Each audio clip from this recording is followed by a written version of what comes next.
I continue working with Daniel for the next few weeks, although we start to focus more on academics as the school year gets closer to beginning. My independent study had mostly wrapped up. The others were disappointed to learn that we weren't actually going into the other world, and Jason took it as an opportunity to teach us the difference between sarcasm and outright lying. Even still, I didn't care much. I cast my wards correctly, created a portal, entered the other world simulation, and then departed, closing the portal correctly behind me. The whole practice took no more than 20 minutes and gained me an easy 10 merits, so at least it was worth something. Hieronymous also took me to the Glen that night to answer any lingering questions that I had about wards and spirit gates and the like, which made it even better.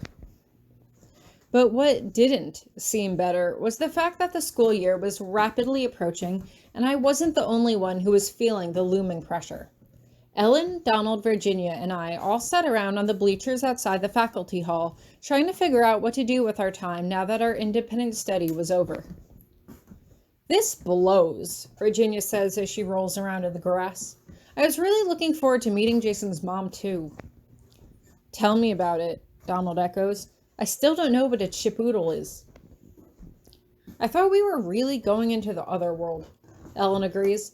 "I had done so much training and preparation, too." I sit back silently and decide not to contribute, but Virginia draws me into it anyway. "What about you, Tori? You must have been relieved not to face Grabby's wrath, huh?" I shake my head. "Actually, I thought you all already knew that it was a simulation. You know what Potsdam said our first year here. The other world is off limits to students who aren't from there." "Or unless you have a house there," Donald teases, but I just shake my head.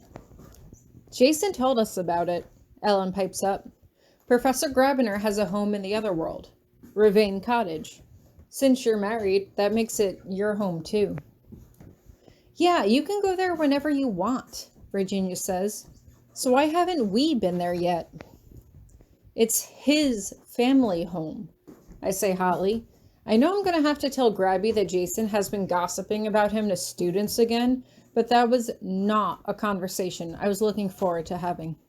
And besides, I might be protected by the old packs or whatever, but you guys are not.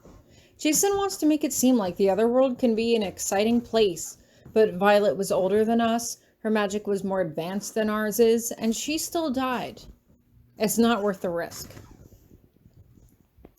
Yeah, Virginia says, knowing when it was the right time to drop the subject. "Speaking of family home, though, this was my first summer away. It almost seems unreal." "Do you miss them?" I ask softly. "Your parents, I mean?"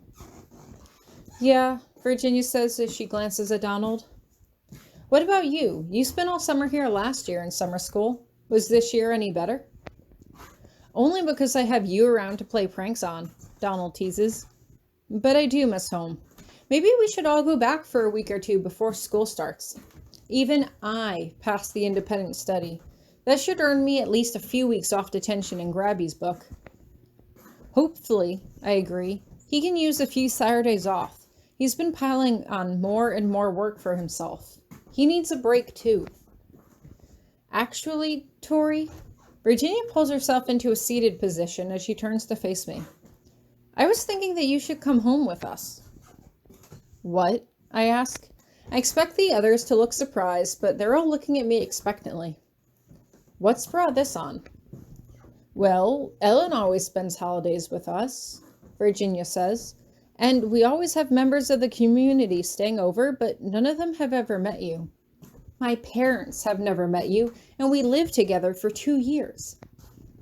It was more like 1 year and then maybe half of a year, but I don't call that to mind just now." "They know you're married to Grabby," Donald continues. "They both get all kinds of prying questions about what that's like. Most people know of him, especially from the other students. They can't imagine what it would be like being married to him." "I don't know," I say as I lean back and cross my arms over my chest. "I have to look after Daniel while he's here too." "Grabby can look after him for a week or two," Virginia teases. "It's not like you're never going to see each other again." Besides, distance in a relationship is healthy. And you should really meet my parents and see what the magical community can be like. I want to go, I say. I feel the but rising in my throat, and the three of them look at me expectantly, but it doesn't surface. What? I said I want to go. Do you think you can get Grabby's permission? Virginia asks as she gets into a kneeling position. If he says you can go, I'll write to my parents right now and let them know we're all coming over for a little end of the summer party. I fold my arms over my chest again. I don't need his permission to go. He's my husband, not my father. If I said I'm going, I'm going. And that's that. Then I'll go write them. Virginia jumps up and gives me a small hug as she races off, leaving the rest of us standing around the bleachers. And he's not going to be mad, Ellen asks, that you made the decision without him? Yeah, Donald adds. Maybe he was planning a vacation to a tropical paradise or something. Then we can go over Thanksgiving or something, I say with a shrug. If I don't go now, she's going to invite me again around the holidays, and true, I did spend last Christmas with Hieronymous, but I didn't have my memories then. This is like our first holiday as a true married couple, and I want to spend it together. Best of luck then, Ellen says as her and Donald head back towards the dorms, and I can't help but swallow the pit in my stomach. I was an adult. I could make my own decisions. Of course, I couldn't deny Hieronymus's veto power either. When he gets back to the room that night, he doesn't seem to be in a grumpy mood, but he doesn't look altogether pleased either. He seems tired, and I decide to work that angle as he hangs up his robes. So, you've been working really hard, I say as I watch him idly from the bed.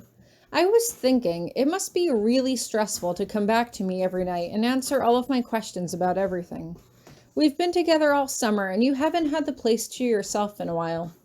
I was thinking about giving you a break from me for a week or two, just to, give you the space and privacy I know you need. A small smile floats to Hieronymus's lips. While I do appreciate your concern, Tori, I have already said that I feel quite at home whether you're here or not. Your presence and your incessant questions have no bearing on my mood. Oh, is all I can think of to say. But if me being here had no presence on his mood, didn't that mean he wasn't happy to see me either? Regardless, I decide to move past it. Still, I think you could use a break from me. Now he does turn to face me, eyebrows raised. Is this your way of telling me that you could use a break from me? No, I say quickly, not at all. I like spending time with you, but... My voice trails off. There was the but. But I feel like I've been at Iris Academy for too long. I usually get a break when I go see my parents, but that's done and over with now. I'll never be able to see them again. Virginia and Ellen and Donald are all going home for the last few weeks of summer to spend time with her family, and they invited me to go with them. I don't give him a chance to speak. And I've never visited them before. They've invited me before, sure, but I always went home to my own family, and then last year I didn't go with them because I was too wrapped up in my own life or death drama situation to really consider leaving. I've been roommates with Virginia for 2 years, and I've never met her parents. Plus, this would be my first time staying with a magical family, and I want to know what that's like. Hieronymus just looks away and shakes his head. You're an adult, Tori. If you want to go, I can't stop you. But if you have a good reason why I shouldn't go, I want to hear it, I insist, suddenly feeling small. True, I should be able to make my own decisions, but I do want this to be our decision. Hieronymus sighs as he sits down next to me on the bed. I understand that you want to spend time with your friends, he explains. I just have reservations about her parents. They are very well known in the magical community. They are very welcoming, but I worry that they might, exploit your visit with them. Exploit? I ask. What do you mean by that? You're married to me, Hieronymus continues. Word of our elopement has spread through the magical community. It would not surprise me if you suddenly found yourself surrounded by many visitors, all asking improper questions about the nature of our relationship. I've always known that was going to happen at some point or another, I say with a shrug. I'll have to learn how to handle it eventually. Maybe this is good practice for that. I take his hand in mine, but Hieronymous still looks unsure. Tell me this. How would you prefer I answer them? Would you rather I shut down their questions entirely and refuse to talk about it? Or answer their general questions as simply as I can? Hieronymous shakes his head. It would depend on what they were asking, but I'd rather we don't invite a public audience into our marriage. No, of course not, I agree quickly, but some questions I'm going to have to answer. Like, everyone knows your reputation. If people ask me if you're nice to me, I'm going to tell them that you are. I'm not going to lie about that or refuse to answer because that'll invite more speculation than either of us wants to deal with. But if they ask questions like if we've been intimate, then I will tell them that's none of their business because it isn't. It's easy for you to prepare what you're going to say now, Hieronymous says softly, but in the middle of a crowd? I don't think they're going to invite that many people over, I insist as I snuggle into his chest. I know you have good reason to worry about it, but this is me, remember? I didn't spread the rumors around the school, and I didn't engage with anyone who was teasing me about it. I'm not going to get in over my head now. That remains to be seen, Hieronymous says lightly, but you have shown remarkable maturity in handling our relationship so far, and I see no reason not to trust you now. Just know that if things do get out of hand, I won't be able to retrieve you unless there's an absolute emergency. I don't foresee any absolute emergencies, I say as I roll my eyes. Unless Donald pulls a truly epic prank, but even then, what's the worst that can possibly happen? I prefer not to dwell on it, Hieronymous says as he kisses my temple softly. As much as I like you to stay here, where I can keep an eye on you, I can't clip your wings, Tori. If you truly want to go off with your friends for a week or two, you're more than welcome to. But, I say slowly, goading him on. But, he says with a sigh, if you insist that I say it, yes, I will miss you while you're gone. See, was that so hard? I tease. I mean, I know that I'm really going to miss you, but it'll be interesting to see if you'll be able to sleep at night without me here to snuggle up with. I think I'll manage, Hieronymous replies. He reaches into his shirt and fishes out the stone. His is still as blue as ever. Somehow, it didn't get damaged during the battle with Damien like mine had. Although I used to spend every night that we were apart holding onto the stone and letting his heartbeat lull me off to sleep, I never really thought about how he might have done the same thing for me. Did Hieronymous really close his eyes at night and check for my heartbeat, only daring to fall asleep once he was sure that I was tucked away safe in bed? Tori, stop looking at me like that, Hieronymous warns. You know it makes me want to kiss you. Then please do, I say as I lean forward to kiss him, but stop in my tracks as a sudden realization hits me. Wait a minute, if I go, it means I won't be able to kiss you for 2 weeks. I don't know if I want to go anymore. Hieronymous just lets out a sigh of mock exasperation. You're going. Then you're going to have to kiss me for every day I'll be away, I tell him. I think I can manage that, Hieronymous says smoothly as he leans forward and covers his mouth with my own.